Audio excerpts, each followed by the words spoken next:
the benefits of humanising your customer support. We're a dedicated SMTP provider, and we're headquartered in Christchurch in New Zealand. Our office is based in the Epic Centre, but the majority of our team work remotely as we're based across the globe. When the world went into lockdown last year, it meant that nothing really changed for us. We were able to continue to offer the same great service as always, without having to compromise in any way. I want to take this opportunity today to speak about the importance of humanising customer support for us. While the world is aiming for AI, we're going in the opposite direction. We believe that customer success comes from our customer success agents. So first of all, I'd like to introduce you to our team. In New Zealand, you'll find our head of support, Lucas. Lucas has been around since the beginning, so he really does know the company inside and out. Rick is also a Kiwi, but just before lockdown commenced, he was in Australia. And it doesn't look like he's going to get back anytime soon. Rick's been with the company for 4 years. If you hop on a flight, COVID permitting, you can visit our EU support team. Charlotte is based in London, and she's been with the company for 7 years. She's one of the OGs. As well as speaking English, she also speaks Spanish and French, and she's lived in France and Barcelona for quite a few years. I'm Lou, I'm Irish, and I've been living in Madrid, Spain for 8 years. I've been with the team for 6 years, and I also offer support in English y en español. Teresa is also based in Madrid. She's been with us for 5 years, and she also offers support in English and in Spanish, and she's learning Italian too. James is based in Bonnie, Scotland, and he joined us 3 years ago. Although he's on the EU team, he works evenings, whereas Charlotte, Teresa and I do the morning and the day shift. As we finish our shifts, our US colleagues come online. Dominique has been with us for 6 years as well, and Jen's the newbie, but even at that, she's been with us for 2 years. Our support team is small, and we've all been with the company for a long time.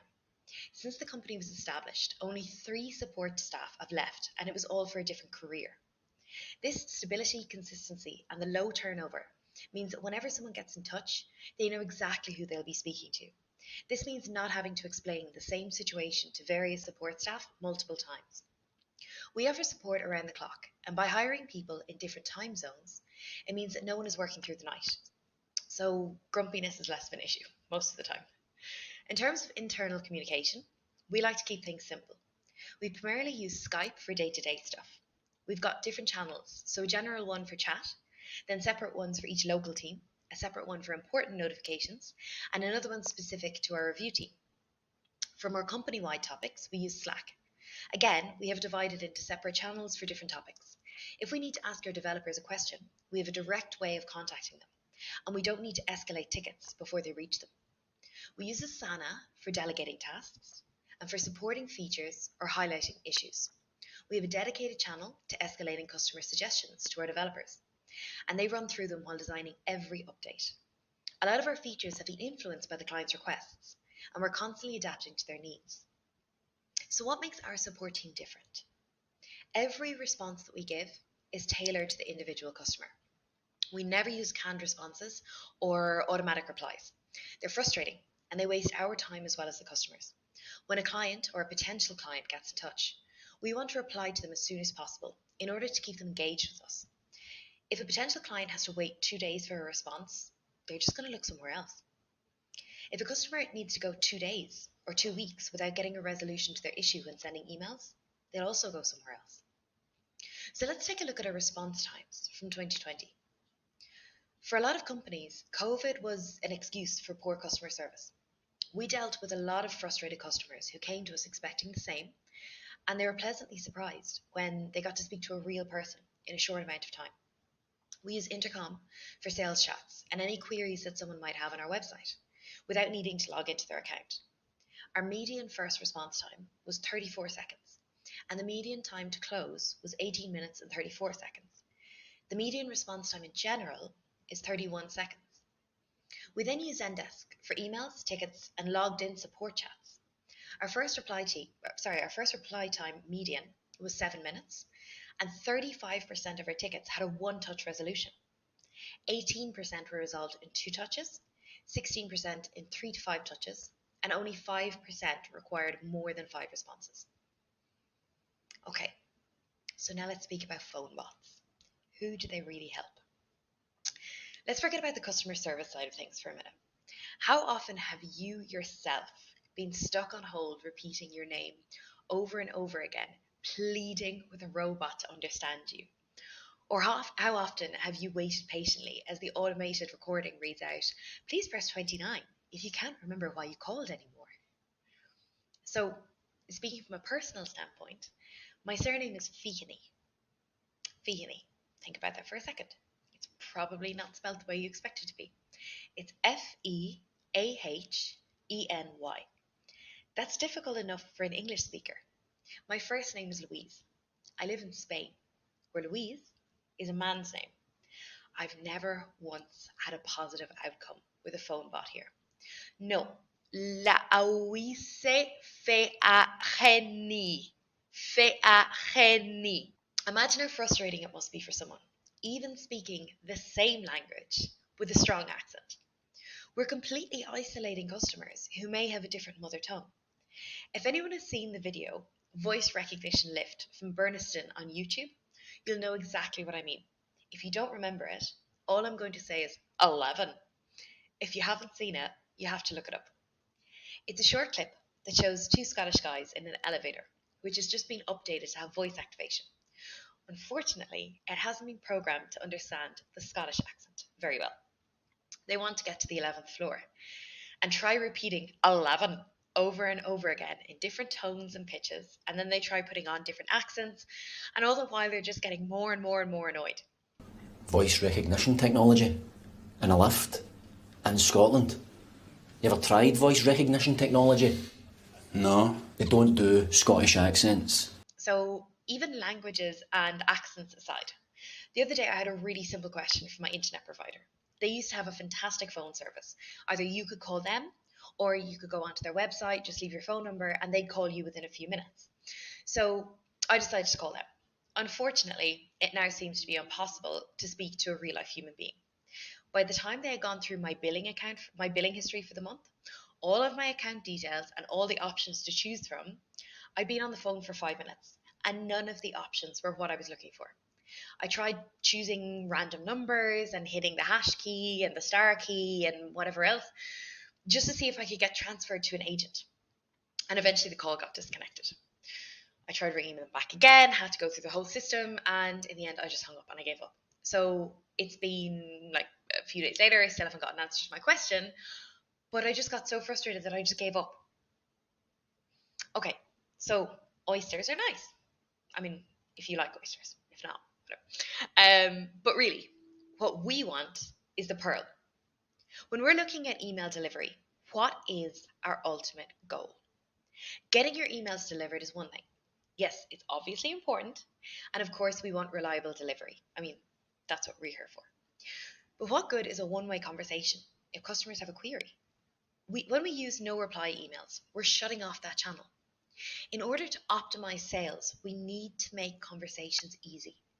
If our customer wants to reach us, we need to be reachable. If we put too many barriers in the way of a potential customer, they're going to go somewhere else. So for us, what are the hallmarks of an effective support team? The first thing is communication, internal and external. Working in different countries and different time zones should make communication a challenge, but it's not when it's done right. By using the different communication channels that I mentioned before, it ensures that when someone needs some information, it's there, it's easy to find, and it can't be missed.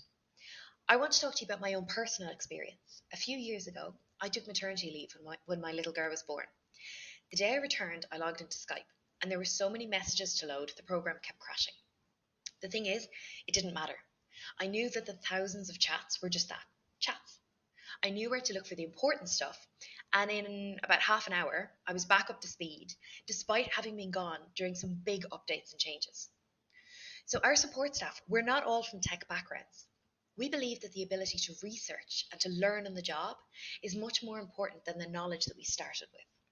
We're in an industry that changes on a day-to-day basis, so being able to find the information that you need is much more important than knowing a limited amount.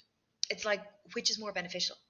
Reading a book and knowing it word for word, or having access to a library where you know where to find everything? We often have customers who get in touch with us because they can't send an email, but the issue isn't with their SMTP2GO account. Even though they might be having problems with a different program, We'll help to point them in the right direction, rather than just saying, it's not our problem.